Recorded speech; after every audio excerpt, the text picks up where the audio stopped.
Mic check. Peas and carrots, peas and carrots. Parmigiano, Reggiano. Hi, I'm Ashley Daigle, and this is Advice from the Cheerbrarian.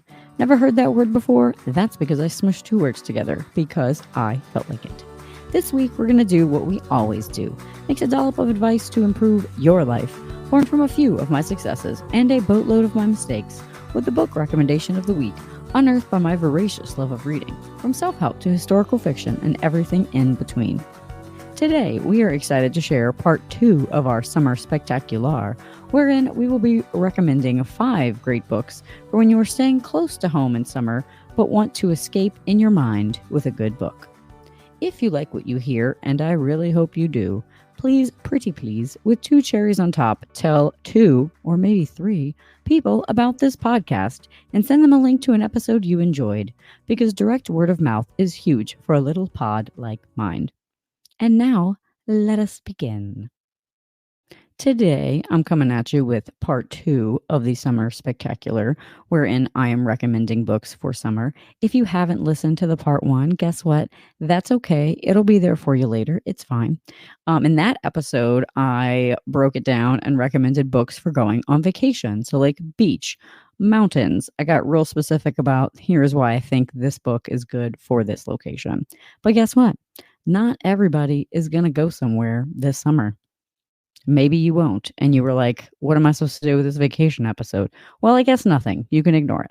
But this one is going to be for when you're staying closer to home, but you want to travel in your mind, because that's what books can do.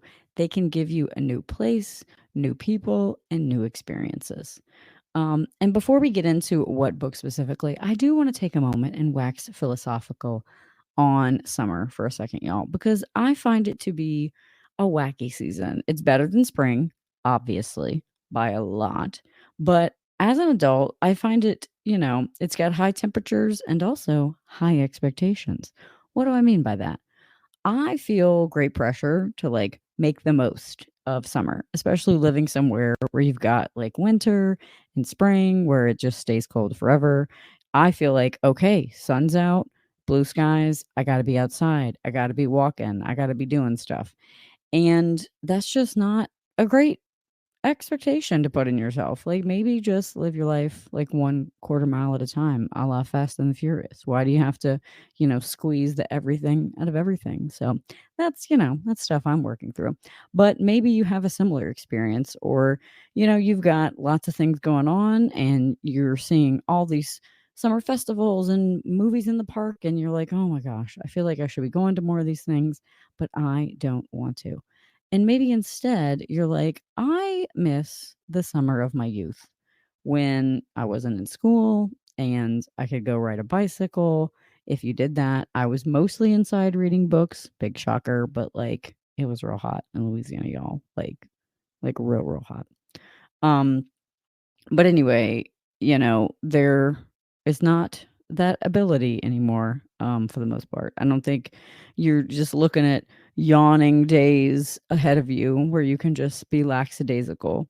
And so, books, I think, give you the opportunity to time travel. A really good one, you're in it and you kind of forget who you are and where you are, especially if you read something with like young adult.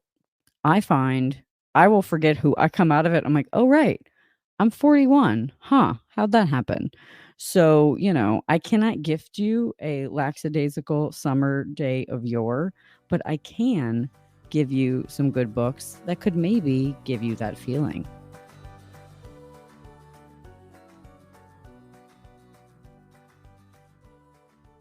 I am pretty excited to share these 5 books with you. As always, they are all books that I have read. 2 of them I still have on my bookshelf. One of them I have on my phone because it was an audiobook. So enough vamping, get to it, lady. I am a real mood reader. So if you're unfamiliar, mood reader is when you think that the books you like to read have to do with the mood you're in. I'm glad I explained that because, you couldn't have figured it out from context. So you're welcome.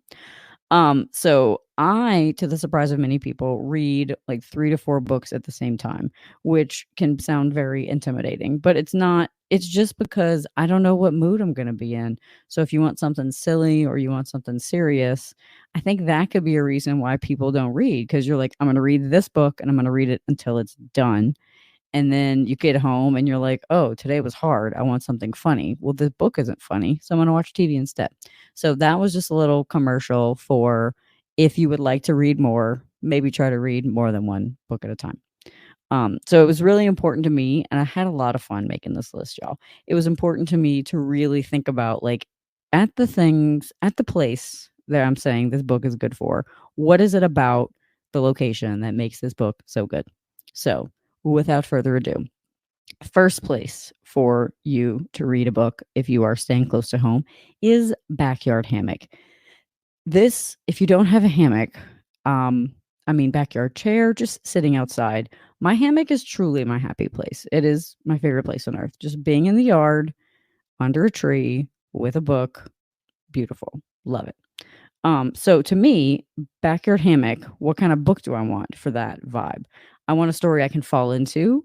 I want something that isn't too taxing, nothing too tense, nothing too stressful, something that might encourage light dozing. So that's what this book is going to be for. So the book I'm recommending for this vibe is Sweetness at the Bottom of the Pie by Alan Bradley. This is a mystery series, and so it is the coziest of cozy.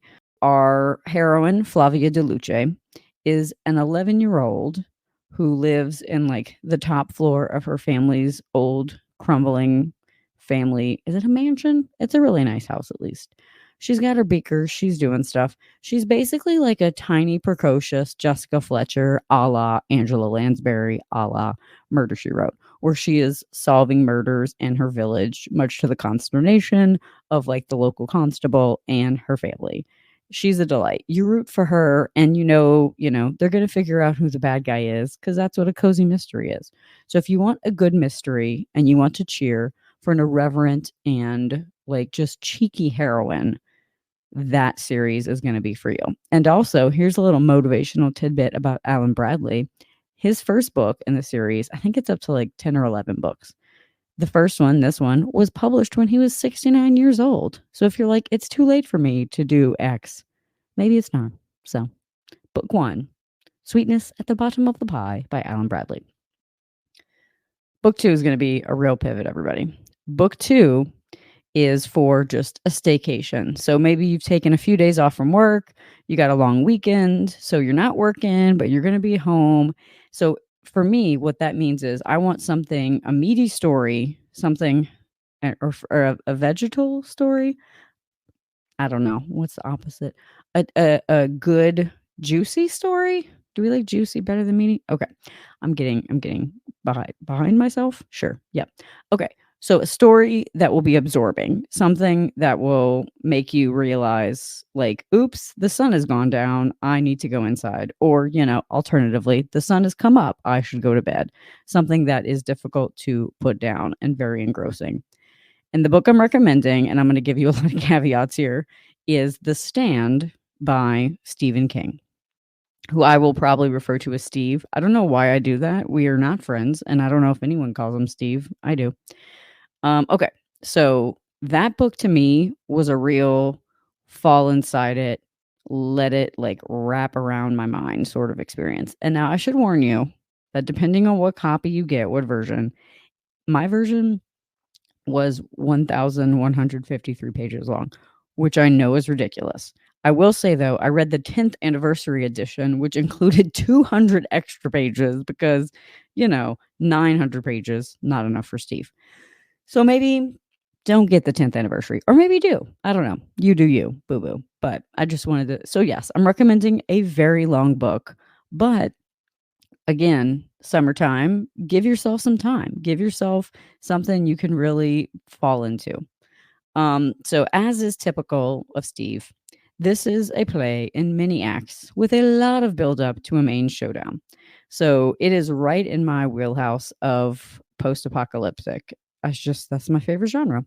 And so in this book, a military superflu virus has wreaked havoc on the modern world. I know. I'm also recommending a book about a superflu virus, but like a few years have passed, right? I don't know. So what's interesting about this book and a lot of apocalyptic, you're just seeing like either here is the thing, here is the virus that happened and that's it, and then it ends with like, the world is destroyed, or it's like 100 years after the thing. Now you're seeing what the future looks like. Well, Steve's got 1,000 pages, so you get both. So you're seeing from the start of this virus all the way through what's happening now that everything has gone into utter and total chaos. It is a gory, Stephen King. Surprising, thought provoking, mystifying. There's some mystical elements in there. Classic King, and it will worm its way into your waking hours. So proceed with caution if that sounds like your thing. The third book is going to be a complete pivot from that vibe. So now we're talking about a book to read by the pool by yourself. We're also going to do by the pool, keeping the company of other people. I will explain why these are different. So, pool by yourself. What that means to me is I want something light, something fluffy, something charming, maybe something romantic. And that is what this book is. Now, I do not read a lot of romance. Why that is, why it doesn't appeal to me is an interesting, like, nesting doll that I've been trying to open up because I think I avoid it, perhaps because of my Catholic upbringing, but, like, that's probably an entirely different episode. So why did I read this book? It came very, very recommended by many friends, and it is called The Queer Principles of Kit Webb by Kat Sebastian.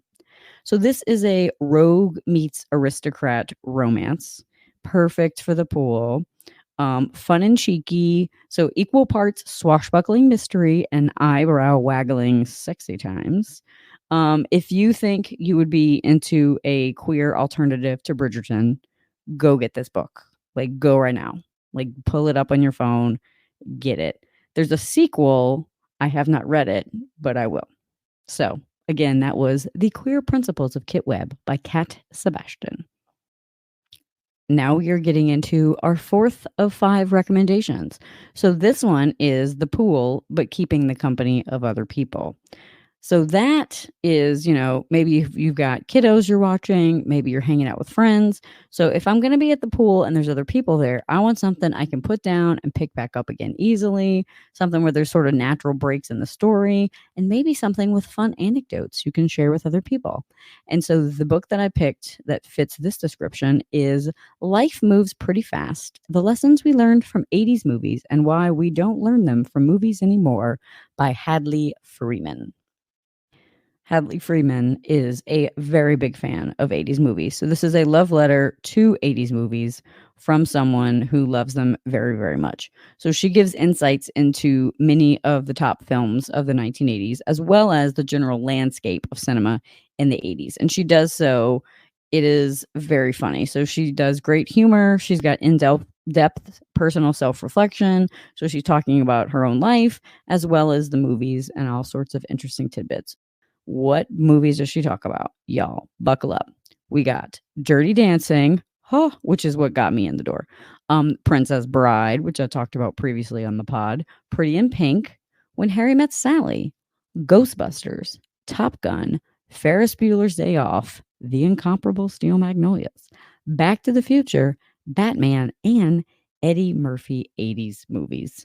I mean, what a list.